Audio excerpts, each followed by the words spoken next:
ಸಹೃದಯ ಬಂಧುಗಳೇ, ನಾನು ನಿಮ್ಮ ಪ್ರೀತಿಯ ಉಮಾರೇವಣ್ಣ, ದೂರದ ಸಿಂಗಪುರ್ನಿಂದ. ಕಳೆದ ಸಂಚಿಕೆಯಲ್ಲಿ ಗಂಗೆ 8ನೆಯ ಮಗುವನ್ನ ಇನ್ನೇನು ನದಿಗೆ ಎಸೆದು ಬಿಡಬೇಕು ಅನ್ನುವಷ್ಟರಲ್ಲಿ ಶಂತನು ಮಹಾರಾಜ ಹೋಗಿ ಅದನ್ನ ತಡೆದು ಕೇಳ್ತಾನೆ.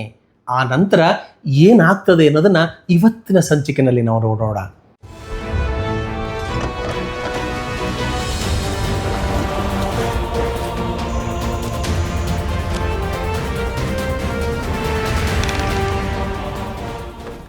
ಗಂಗೆಯ ಮುಖದಲ್ಲಿ ವಿಚಿತ್ರವಾದ ಕಿರುನಗೆ ಮೂಡಿತ್ತು. ದುಃಖ ಸಂತಸ ಎರಡೂ ಬೆರೆತ ಏನೋ ವಿಚಿತ್ರ ನಗು. ಮುಖದಲ್ಲಿ ಯುದ್ಧ ಗೆದ್ದ ಸಂಭ್ರಮ, ಯಾವುದೋ ಭಾರ ಇಳಿಸಿಕೊಂಡ ಸಮಾಧಾನದಿಂದ ಕೂಡಿದ ಅವಳು ಮೃದುವಾಗಿ ರಾಜನ ಸಾಮೀಪ್ಯಕ್ಕೆ ಬಂದು ಈ ರೀತಿ ಹೇಳಿಕೊಳ್ತಾಳೆ. ಮಹಾರಾಜ, ನಾನು ಇನ್ನು ನಿನ್ನನ್ನು ಬಿಟ್ಟು ಹೋಗ್ತಕ್ಕಂತಹ ಕಾಲ ಸನ್ನಿಹಿತವಾಗಿದೆ. ನೀನು ಕೊಟ್ಟ ಮಾತಿಗೆ ತಪ್ಪಿರುವೆ. ಹೆದರ್ಕೊಳ್ಬೇಡ, ಈ ನಮ್ಮ ಮಗ ಬದುಕ್ತಾನೆ. ಈ ಮುದ್ದಾದ ಗಂಡು ಮಗುವಿಗೆ ದೇವವ್ರತ ಎನ್ನುವ ಹೆಸರನ್ನಿಟ್ಟು ಇವತ್ತು ಈ ಮಗುವನ್ನು ನನ್ನೊಡನೆ ಕರ್ಕೊಂಡೋಗಿ ಕಾಲ ಬಂದಾಗ ಮರಳಿ ನಿನಗೆ ನಾನು ತಂದೊಪ್ಪಿಸ್ತೇನೆ. ಈ ನನ್ನ ಕುಮಾರ ಗಾಂಗೇಯ ಎನ್ನುವ ಹೆಸರಿನಿಂದ ಲೋಕಪ್ರಸಿದ್ಧನಾಗ್ತಾನೆ ಅಂತ ಹೇಳಿ ಅವಳು ಅಲ್ಲಿಂದ ಹೊರಟು ಬಿಡ್ತಾಳೆ. ತತ್ಕ್ಷಣದಲ್ಲಿಯೇ ಹೊರಟು ನಿಂತಹ ಗಂಗೆಯನ್ನ ಮಹಾರಾಜ ಅತೀವ ದುಃಖದಿಂದಲೇ ತಡೆದು ಏನೋ ಮಾತಾಡಬೇಕು ಅಂತ ಪ್ರಯತ್ನ ಮಾಡ್ತಾನೆ. ಆದರೆ ಅವನಲ್ಲಿ ಮಾತೇ ಹೊರಡೋದಿಲ್ಲ. ಅವಳು ಏನನ್ನ ಹೇಳಿ ಹೋಗ್ತಿದ್ದಾಳೆ ಅನ್ನೋದು ಕೂಡ ಅವನಿಗೆ ಪೂರ್ತಿಯಾಗಿ ಅರ್ಥ ಆಗಲಿಲ್ಲ. ಈ ಮಗುವನ್ನಾದರೂ ನೀನು ಕೊಲ್ಲಬೇಡ ಅಂದದ್ದಕ್ಕೆ ತನ್ನ ಸರ್ವಸ್ವವಾಗಿರ್ತಕ್ಕಂಥ ಇವಳು ನನಗೆ ಇನ್ಯಾವತ್ತೂ ಕೂಡ ಹಿಂದಿರುಗಿ ಬಾರದಂತೆ ಹೊರಟು ಹೋಗ್ತಿದ್ದಾಳೆ ಅನ್ನುವ ದೈನ್ಯತೆಯ ಬೀಡು ಬಿಟ್ಟಂತಹ ಆ ಕಣ್ಣುಗಳಿಂದ ಅವಳನ್ನು ಆರ್ತನಾಗಿ ಅತೀವ ದುಃಖಿತನಾಗಿ ನೋಡ್ತಾನೆ. ಈಗ ಯಾಕೆ ಮಾಡ್ತಾ ಇದೀಯ ಗಂಗೆ? ನೀನು ನನ್ನನ್ನು ಬಿಟ್ಟು ಹೋಗ್ಬೇಡ. ನಿನ್ನನ್ನು ಬಿಟ್ಟು ನಾನು ಜೀವಿಸಲಾರೆ ಅಂತಕ್ಕಂಥದ್ದು ನಿನಗೆ ಗೊತ್ತಿಲ್ವಾ? ನಿನ್ನನ್ನು ನಾನು ಎಷ್ಟು ಪ್ರೀತಿಸ್ತಿದ್ದೆ ಅಲ್ವೇ? ಹಾಗಾಗಿ ಆ ಪ್ರೀತಿಗೋಸ್ಕರನಾದರೂ ಕೂಡ ನಿನ್ನ ಉದ್ದೇಶವನ್ನು ಮರೆತು ನನ್ನ ಜೊತೆ ಇದ್ಬಿಡು ಅಂತ ಹೇಳಿ ಪರಿಪರಿಯಾಗಿ ಬೇಡ್ಕೊಳ್ತಾನೆ. ಗಂಗೆ ಹೇಳ್ತಾಳೆ, ಮಹಾರಾಜ, ನಾನು ಹೋಗಲೇಬೇಕು ಅನ್ನೋದನ್ನ ನೀನು ಮನಗಾಣಲಾರೆಯ. ನಾನು ಸ್ವರ್ಗಲೋಕದವಳು. ಒಂದು ಶಾಪದ ನಿಮಿತ್ತ ಕಾರಣದಿಂದ ನಾನು ಈ ಭೂಮಿಯ ಮೇಲೆ ಮಾನವರಂತೆ ಜೀವಿಸಬೇಕಾಯಿತು. ಹಿಂದಿನ ಜನ್ಮದಲ್ಲಿ ನೀನು ಮಹಾಭಿಷಕ್ ಎನ್ನುವ ಮಹಾರಾಜನಾಗಿದ್ದೆ. ಒಂದು ಸಲ ನೀನು ಇಂದ್ರನ ಆಸ್ಥಾನಕ್ಕೆ ಬಂದಿದ್ದಾಗ ನನ್ನನ್ನು ನೀನು ಆಸೆಯ ಕಣ್ಣುಗಳಿಂದ ನೋಡಿದೆ. ನನಗೂ ಕೂಡ ನಿನ್ನ ಮೇಲೆ ಮನಸ್ಸಾಗಿತ್ತು. ದೇವತೆಗಳಿಗೆ ಅದು ಇಷ್ಟ ಆಗಿರಲಿಲ್ಲ. ಈ ಮಹಾಭಿಷಕ್ ರಾಜ ಪ್ರದೀಪನ ಮಗ ಶಂತನುವಾಗಿ ಹುಟ್ಟಲಿದ್ದಾನೆ, ನೀನು ಅವನ ಹೆಂಡತಿಯಾಗಿರು ಎಂದು ಅವರು ನನ್ನನ್ನು ಈ ಭೂಮಿಗೆ ಕಳುಹಿಸಿದರು.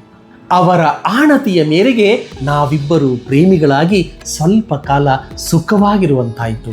ನನ್ನ ದೊರೆಯೇ, ಎಲ್ಲವೂ ವಿಧಿ ನಿಯಾಮಕದಂತೆ ನಡೆಯಬೇಕೇ ಹೊರತು ನಾವಾಗಲಿ ಸಾಕ್ಷಾತ್ ದೇವತೆಗಳಿಂದಲೂ ಕೂಡ ಇದನ್ನು ತಡೀಲಿಕ್ಕೆ ಸಾಧ್ಯವಿಲ್ಲ, ಯಾರಿಂದಲೂ ಕೂಡ ಬದಲಾಯಿಸಲು ಸಾಧ್ಯವಿಲ್ಲ ಅಂತಕ್ಕಂಥ ಮಾತನ್ನ ಗಂಗೆ ಹೇಳ್ತಾಳೆ. ಗಂಗೆ ಹೇಳಿದ ಮಾತನ್ನ ಕೇಳಿ ಶಂತನು ಮಹಾರಾಜ ಗಲಿಬಿಲಿಯಾಗ್ತಾನೆ. ನನಗಿನ್ನೂ ಕೂಡ ಅರ್ಥ ಆಗಲೇ ಇಲ್ಲ. ಹಾಗಿದ್ದ ಮೇಲೆ ನೀನು ನಿನ್ನ ಹೊಟ್ಟೆಯಲ್ಲಿಯೇ ಹುಟ್ಟಿದಂತಹ ನಮ್ಮ ಮೊದಲ 7 ಮಕ್ಕಳನ್ನು ಯಾಕೆ ಕೊಂದೆ? ಅದೂ ಕೂಡ ಶಾಪದ ಒಂದು ಭಾಗವಾಗಿತ್ತೇ ಅಂತ ಕೇಳಿದಾಗ ಗಂಗೆ ಹೇಳ್ತಾಳೆ, ಹೌದು ಮಹಾರಾಜ, ಈ 8 ಮಕ್ಕಳು ಈ ಭೂಮಿಯಲ್ಲಿ ಹುಟ್ಟಿ ಬನ್ನಿರಿ ಅಂತ ಹೇಳಿ ವಸಿಷ್ಠ ಮಹರ್ಷಿಗಳಿಂದ ಶಾಪ ಪಡೆದ ಅಷ್ಟವಸುಗಳು ಇವು. ನಾನು ನಿಮಗೆ ಜನ್ಮ ಕೊಡ್ತೇನೆ, ಅಲ್ಲದೆ ಹುಟ್ಟಿದೊಡನೆಯೇ ನಿಮ್ಮನ್ನ ಈ ಮಾನವ ಜೀವನದಿಂದ ಪಾರು ಮಾಡ್ತೇನೆ ಅಂತ ಹೇಳಿ ಅವರಿಗೆ ವಚನ ಕೊಟ್ಟಿದ್ದೆ. ಆದರೆ 8ನೆಯ ಮಗು ಮರ್ತ್ಯಲೋಕದಲ್ಲಿ ಬಹುಕಾಲ ಇರಲೇಬೇಕು ಅಂತಕ್ಕಂತಹ ಒಂದು ಶಾಪದ ಒಂದು ಭಾಗವಾಗಿರೋದ್ರಿಂದ ಇವನು ಬದುಕ್ತಾನೆ. ದೊರೆಯೇ, ದುಃಖ ಪಡಬೇಡ. ನಾನು ನಿನಗೆ ಖ್ಯಾತಿವೆತ್ತ ಪೌರವ ಸಿಂಹಾಸನದ ಉತ್ತರಾಧಿಕಾರಿಯನ್ನ ಕೊಟ್ಟು ಹೋಗ್ತೇನೆ ಅಂತ ಹೇಳಿ ಆ ಮಹಾರಾಜನನ್ನ ಸಮಾಧಾನ ಪಡಿಸ್ತಾಳೆ. ಗಂಗೆ ಹೇಳಿದ್ದನ್ನ ಕೇಳಿದ ಅವನು ಮೂಕನಂತಾದ. ಅವನಿಗೆ 2 ಸಂಗತಿಗಳು ನಿಚ್ಚಳವಾಗ್ತದೆ. ಮೊದಲನೆಯದು, ಗಂಗೆ ಎಂದೆಂದಿಗೂ ಹಿಂದಿರುಗಿ ಬಾರದಂತೆ ಹೊರಟು ಹೋಗ್ತಾ ಇರ್ತಕ್ಕಂಥದ್ದು.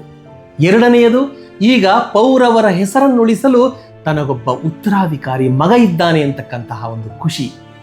ಶಂತನುವಿನ ಮನಸ್ಸಿನ ಭಾವನೆಗಳೆಲ್ಲ ಗಂಗೆಗೆ ಅರ್ಥವಾಗ್ತದೆ. ಅವಳಿಗೂ ಕೂಡ ಅವನನ್ನು ಬಿಟ್ಟು ಹೋಗಲಿಕ್ಕೆ ಮನಸ್ಸಿಲ್ಲ. ಆದರೂ ಕೂಡ ಪ್ರೇಮಾರ್ದ್ರ ಹೃದಯಳಾಗಿ ಸಹಾನುಭೂತಿಯಿಂದ ಶಂತನುವನ್ನು ಕುರಿತು ಹೀಗೆ ಹೇಳ್ತಾಳೆ, ಮಹಾರಾಜ ದುಃಖ ಪಡಬೇಡ, ನನಗೂ ಕೂಡ ನಿನ್ನನ್ನು ಬಿಟ್ಟು ಹೋಗಲಿಕ್ಕೆ ಮನಸ್ಸಿಲ್ಲ, ಕಷ್ಟ ಆಗ್ತದೆ. ಆದರೆ ಅನಿವಾರ್ಯ ಕಾರಣಗಳಿಂದ ನಾನು ಮರಳಿ ಹೋಗಲೇಬೇಕು. ನಮ್ಮಿಬ್ಬರ ಮಗುವಾದಂತಹ ಇವನನ್ನು ನಾನು ಚೆನ್ನಾಗಿ ಸಾಕ್ತೇನೆ. ಇವನು ಮಹಾತ್ಮನಾಗ್ತಾನೆ.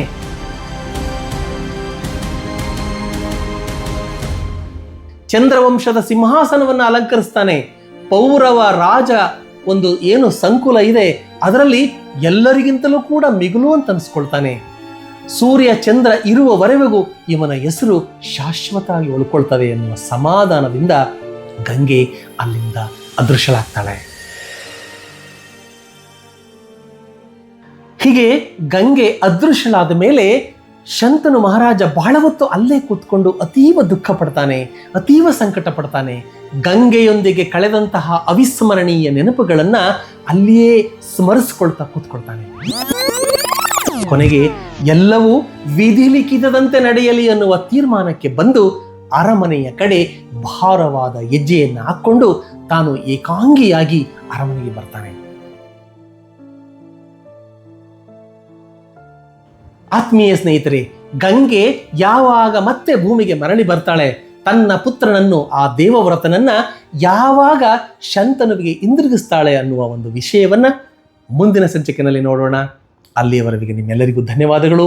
ಸ್ನೇಹಿತರೆ, ಮರಿಬೇಡಿ, ಸಿಂಗಪುರ ಕನ್ನಡ ಸ್ಟುಡಿಯೋ ಯೂಟ್ಯೂಬ್ ಚಾನಲ್ನ ತಪ್ಪದೆ ನೀವೆಲ್ಲರೂ ಸಬ್ಸ್ಕ್ರೈಬ್ ಮಾಡಿ. ಹಾಗೆ ನಿಮ್ಮ ಮಕ್ಕಳಿಗೆ ಇದನ್ನು ತೋರಿಸಿ, ಕೇಳಿಸಿ. ಮುಂದಿನ ಸಂಚಿಕೆಯಲ್ಲಿ ಭೇಟಿ ಮಾಡೋಣ. ಧನ್ಯವಾದಗಳು. Thank you.